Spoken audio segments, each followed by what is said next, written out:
This is a snapshot of diagnosis and cure across 3 centuries from the 18th to the 21st. It's really rich because it sets up a debate between orthodox and alternative, and it allows us to look at the spectrum of cures that are available to us, both past and present, and how those overlap and return and disappear and are still challenging. Some of them are still challenging today. For I have lotions, potions and pills that I do assure you will cure all ills. I'm Roberta Bivins, and I'll be speaking about alternative medicine's London roots here. I'm a historian of medicine, and one of the things that I've looked at is why we're so interested in having something other than biomedicine, given its efficacy. What I've noticed is that this is an interest that's very long-standing, almost as early as we have recorded history.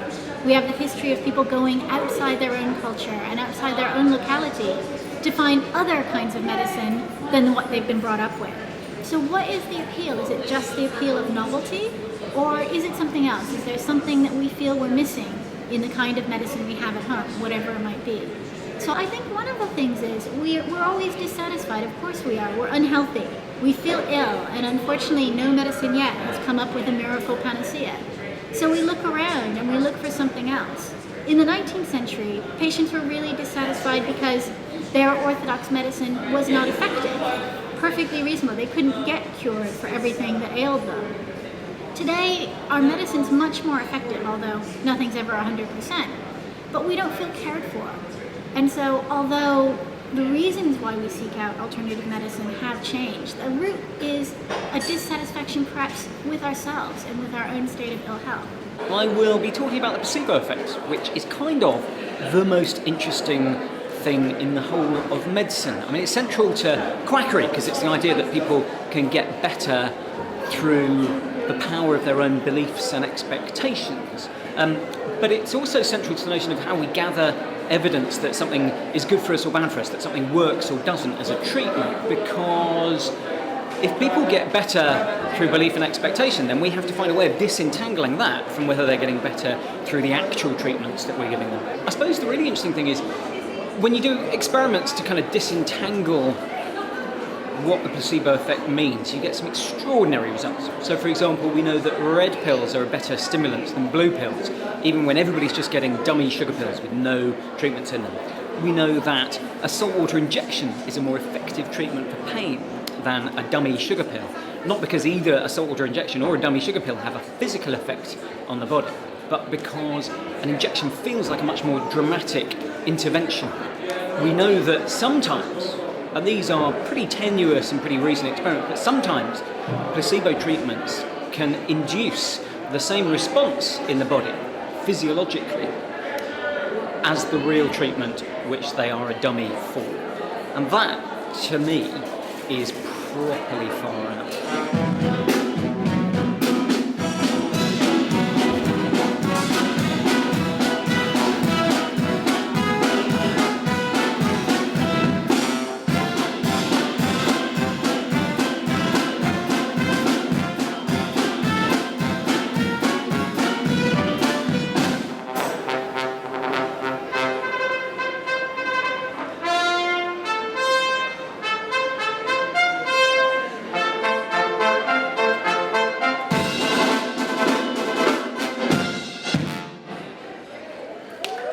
Tonight, one of the most popular activities have been leeches, a rare opportunity for the public to handle leeches, which are currently used by the NHS in plastic surgery, although in the past were used for bloodletting.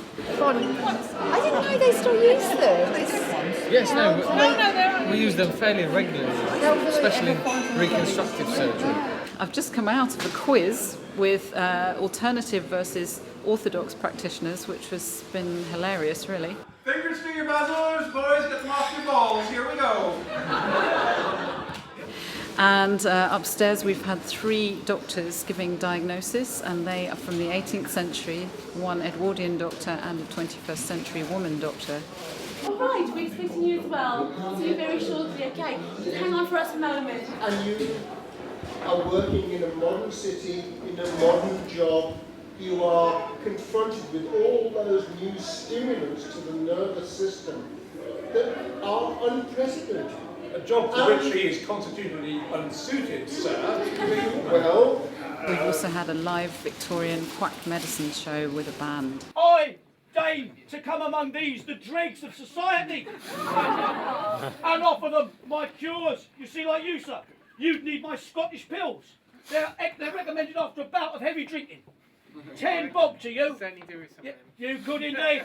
And all these giddy men and women, they try to catch me out. One come up the other day, he went, "Oi, great nerve, where is the liver?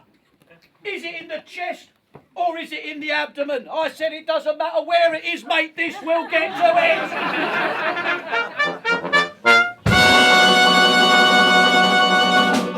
Dr. Great Nerves Patent Elixir. We've got 2 musicians from the Players Theatre, so they're from a Victorian music hall background, and they're performing songs which are in the Wellcome archive, so anyone who's a library member can come and have a look at those and have a sing if they want. And they've been absolutely fantastic in getting the audience to join in with the choruses. So all the songs refer to medicine and quackery and various bizarre treatments.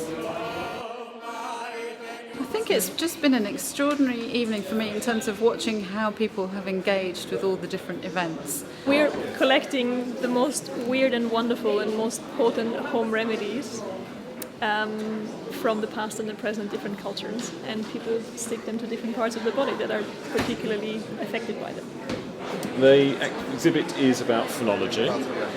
It's a science which becomes very popular in the 19th century, and what I've got is free phrenological busts for people to look at, and I've also got a guide for them to pick up, telling them about the different faculties of the brain and an explanation of what each of those faculties are.